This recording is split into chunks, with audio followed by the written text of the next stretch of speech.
it's Kirsten Liebelt. How are you? Good to see you tonight. I wanted to just come because a lot of people have been talking about, hey, you guys, insulin resistance, and so much conversation around this. It's been a little cuckoo bananas, but it's really good because I can tell that people are really thinking about it and they're wondering, like, what in the world, like, what is it? How do I know I have it? And I'm getting DMs from people that are like a little bit freaked out. So, okay, let's talk about some of the signs of insulin resistance. Of course, there are going to be many, but I'll go through some, and then I'm going to give you guys some ideas on how you can actually deal with that, okay? Because main question is, can you do anything about it? And what you need to know is that insulin resistance leads to fatty liver, PCOS, type 2, and dementia. And I'm sure there are other things as well.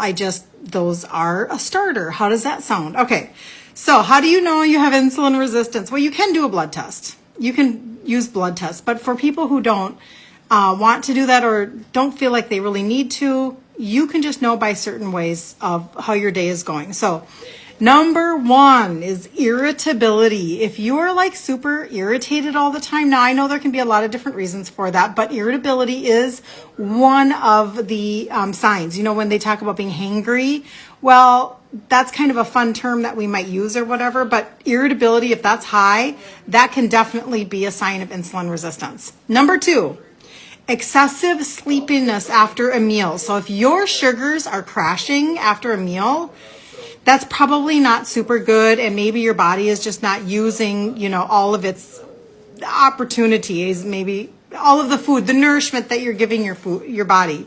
Number three, cravings for carbs and sugars. So I know that people talk about that. I mean, I have had more comments recently about people saying, I am so addicted to sugar, I have no idea how I am possibly going to get off of sugar. Like, this is a serious issue for me. And I do have answers for that, right? Like, this is what I help people do. But if you are craving carbs and sugars all the time, that is definitely a sign. Headaches can be a sign of insulin resistance. Dizziness. Poor sleep. Poor sleep is interesting because I've known this for kind of a long time, that not sleeping well can be a sign of hormonal upside downness. And insulin is a hormone. So did you know that? Insulin is a hormone. Midday sleepiness, crashing. Like you have lunch and then you're crashing. Yep. Excessive hunger shortly after eating. So you're eating and then you're starving. That could be insulin resistance. And fatigue that is relieved when you eat. So you're super fatigued, you eat, and then you're relieved. And I thought that was kind of interesting. So, insulin being a hormone, if you're insulin resistant, your insulin that is trying to go and help your blood sugars, etc., it can't get into your cell, and your body is then producing way too much more insulin.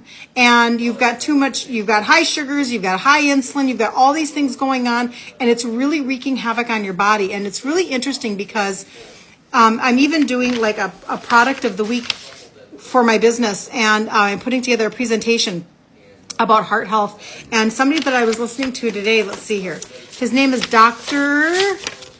David Jockers, and he literally said that when you're eating like a lot of sugar and a lot of foods that turn into sugar in your body, basically it's creating plaque in your arteries. This is a short version of what he said.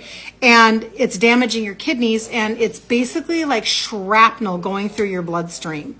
So these are really serious things, and I just want people to make sure that they understand, but there are things you can do, so there's so much hope.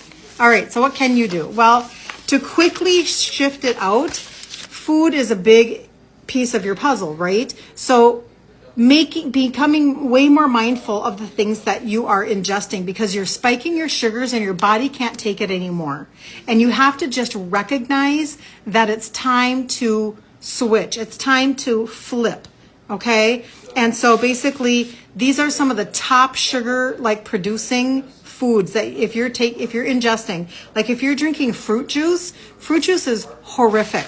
In the 1950s or whatever, I was born in the 60s, but when I was growing up, juice glasses were like this big, and now we drink them like this, or we drink Jamba juices, or we drink, you have to like stop the fruit juice because your blood sugar can't take it, right?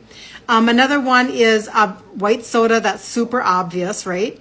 Soda is a really big one, but the reason why soda is such a big one is because sugar soda has high fructose corn syrup. And I don't know if people know that high fructose corn syrup can only be metabolized by your liver. And your liver is what is helping your body use its insulin. And so high fructose corn syrup is a horrible, horrible, horrible product to ingest. It's literally creating your insulin resistance, and you're not going to be able to lose weight. You're not going to be able to get your sugars under control if you're drinking sugar sodas that are filled with corn syrup.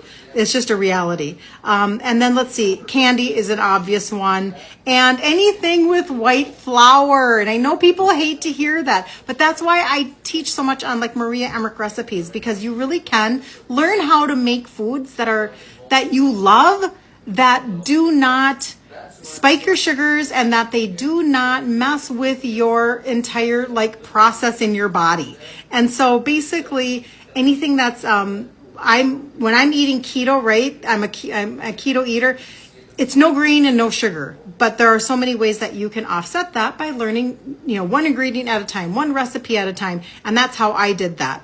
And then the last thing that I want to say is that if you are somebody who, like the other people who are messaging me and saying, I am such a sugar addict, and you need something to neutralize the sweetness on your tongue, so something that can help you, there are herbs that will literally help neutralize that so that you can have help. You can use supplementation to stop sugars from going into your bloodstream, and you can use supplementation to help your sugar cravings at the door.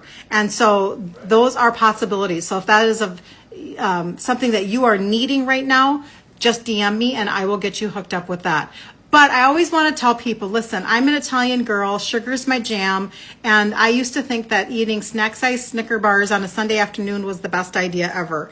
And so if I can do this, literally anybody can do this. I've completely changed the way that I eat, and I'm not a sugar addict anymore. But you can be too. You can be a non-sugar addict. So, all right, thanks for joining. That was really fun, and I hope that gives you some help, some information.